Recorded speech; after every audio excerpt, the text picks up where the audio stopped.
State of Restoration Druid. Honestly, it's a spec that doesn't look like it's gained much on paper, but it might be one of the most fun, well-designed, well-balanced healers in Dragonflight, with a crazy amount of options for fun builds and different playstyles. It's honestly just, it's so enjoyable to play at the moment. It's kind of crazy, actually. The only criticism or complaint I have at the moment is the class tree sucks, but that's it. And the caveat for that is that at the moment, the Druid class tree is the only tree in the entire game in Dragonflight that still has 3-point nodes, and it has 3 of them. So Lycara's Teachings, Nurturing Instinct, and Killer Instinct. The fact that Druids still have 3-point nodes tells me that Blizzard are going to take another pass at the Druid class tree. Now, before I get into too much about what could happen, I want to talk about how incredibly good the spec tree is and how fun the spec tree is. Like I said at the beginning, on paper, Resto Druid doesn't look like it's gotten too much, especially in the past week or so when a lot of their tier 3 talents, these end tier talents, got nerfed. Now, a lot of this stuff is just basically carbon copies of the Covenant abilities in Convoke or Adaptive Swarm, or the legendary abilities from Shadowlands. And I think that does a good job of almost tricking people into thinking that Resto Druids haven't had much iteration or gained much. But I would argue a few of the talents that have been added or adjusted have been very well done. Things like Verdancy, especially now that it's been buffed, and Invigorate, especially again now that it's been buffed, and the Lifebloom counts for extra stacks of mastery talent. I feel like it gives you a lot of options in your talent builds and how you want to play. And if I had to pin down one major criticism of BFA and Shadowlands and probably Legion gameplay for Resto Druids, it would be that it felt like you pressed a lot of buttons to not do much healing.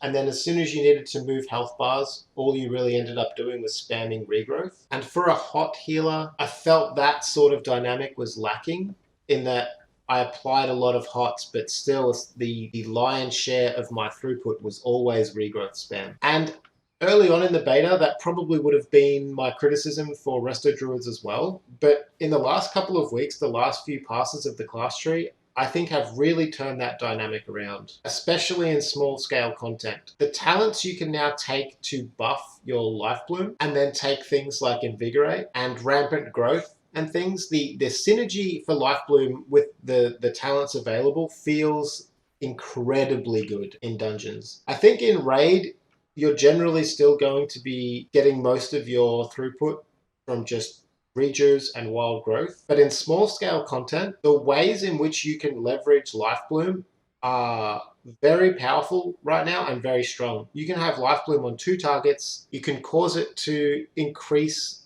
or make your hots all tick faster.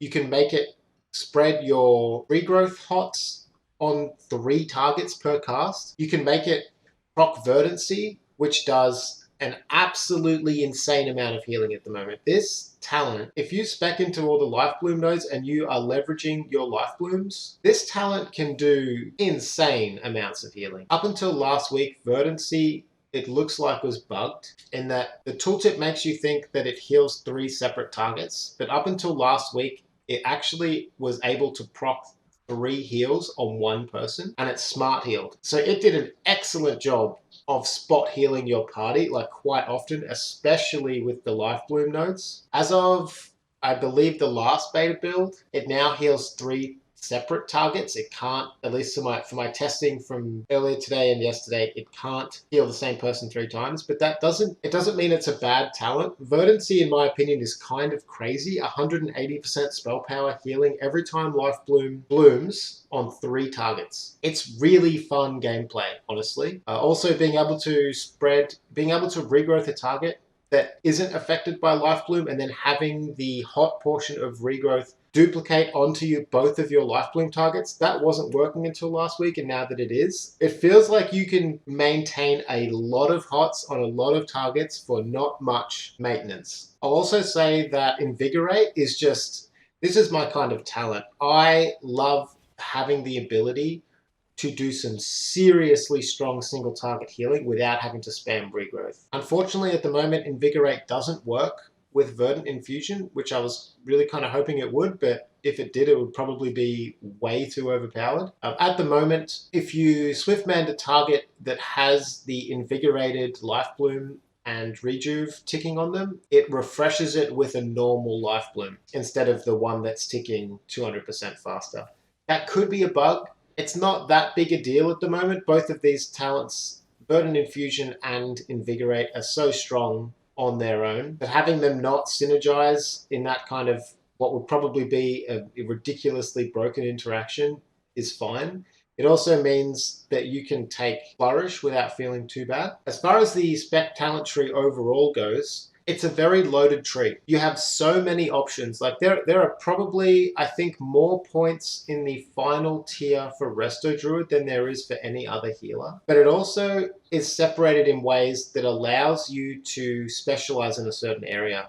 You can choose to have better cooldowns through Convoke and Cenarius as guidance. You can choose to leverage more hot coverage with Germination. You can go for, again, better cooldown options with Reforestation. You can spec heavily into the Lifebloom nodes on the left-hand side of the tree. You can spec into more sustained, non-cooldown throughput through things like Embrace of the Dream. Resto Druid really feels like a spec tree with a lot of options right now.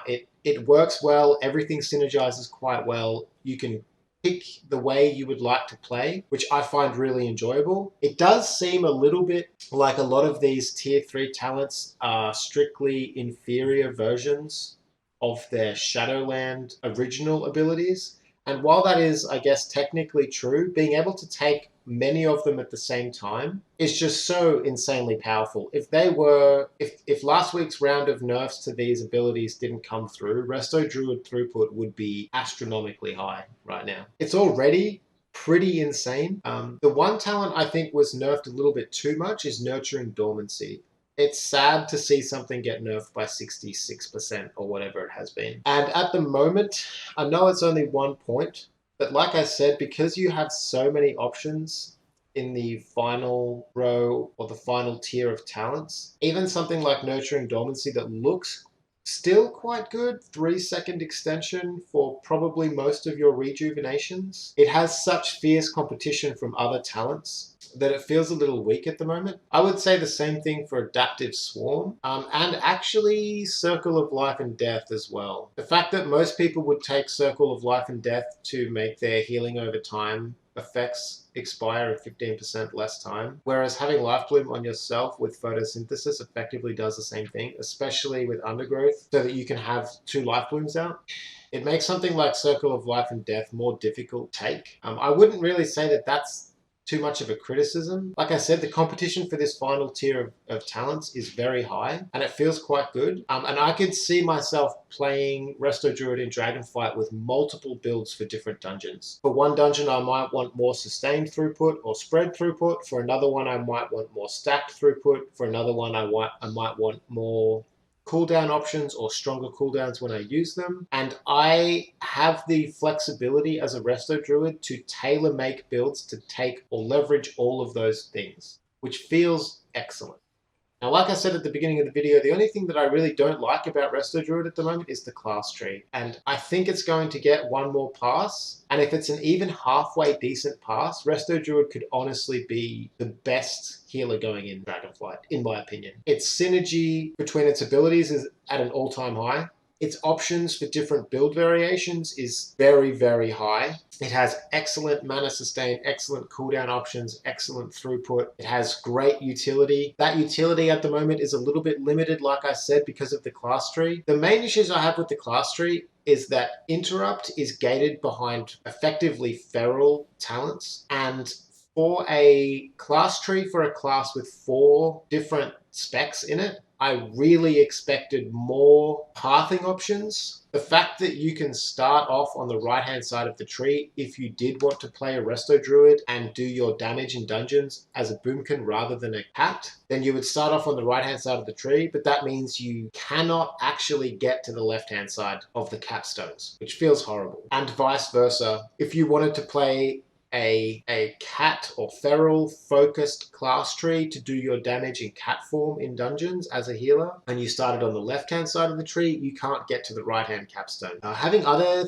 utility options like movement speed gated behind strictly feral nodes also feels quite bad. Same goes with Mighty Bash. For example, if you wanted to play as a boomkin for your damage rotations in keys, you can't take Mighty Bash. You also can't take Incap Roll. You also don't have any option to Well-Honed Instincts.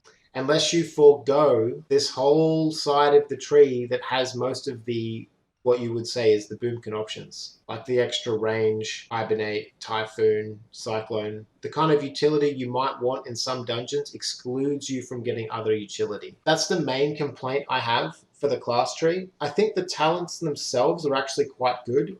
It's the pathing that sucks. If there's a tuning pass that comes out that repaths or takes another look at the Druid class tree, which I think will happen, at least to have fixed these 3-point nodes, then I could see Resto Druid being just absolutely loaded for options. If I could make a spec on the class tree that allowed me to do meaningful damage as a healer in dungeons by playing as a boomkin rather than, or a moonkin rather than a cat, I would be extremely happy. If I had options to pick effectively all utility options on the class talent tree and avoid some throughput or personal defensive options, that would also be really nice.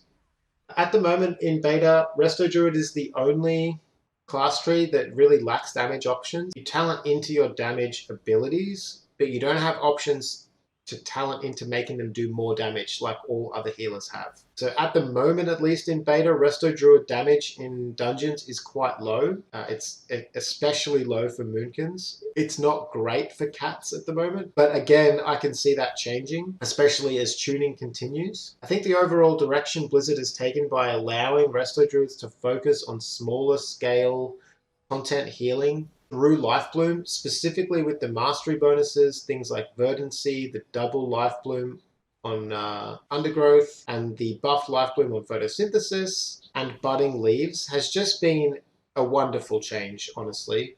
My throughput in Heroics feels borderline overpowered. I'm excited to see if tuning makes a few of the talents on the spec tree feel a little bit better, something like Nourish being viable. At the moment it isn't. Part of that reason is the mana cost is quite high, but the other part is that it just doesn't do enough healing to compete with regrowth. Even with the additional mastery benefits from Lifebloom, Nourish is still lacking. This might change once we can get more mastery itemization on gear. I also haven't really extensively tested Regenesis, even though it looks quite good on paper. But overall, I think Resto Druid is actually in an exceptionally good place. And I don't think it's just a matter of tuning either. I think even if Resto Druids took an overall nerf to their throughput across the board, they would still be in a very, very good place. They're just very fun to play. It always feels like you have buttons and options to press. It always feels like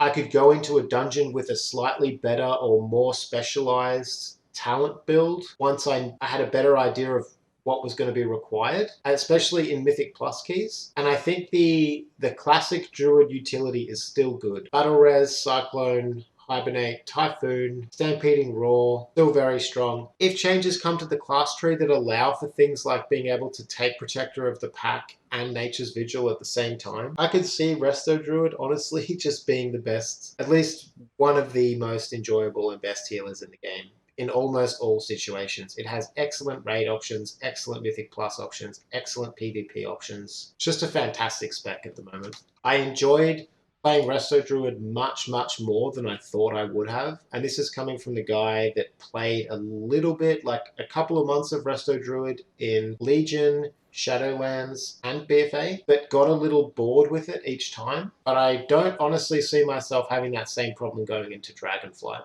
But anyway, algorithm stuff, and thanks.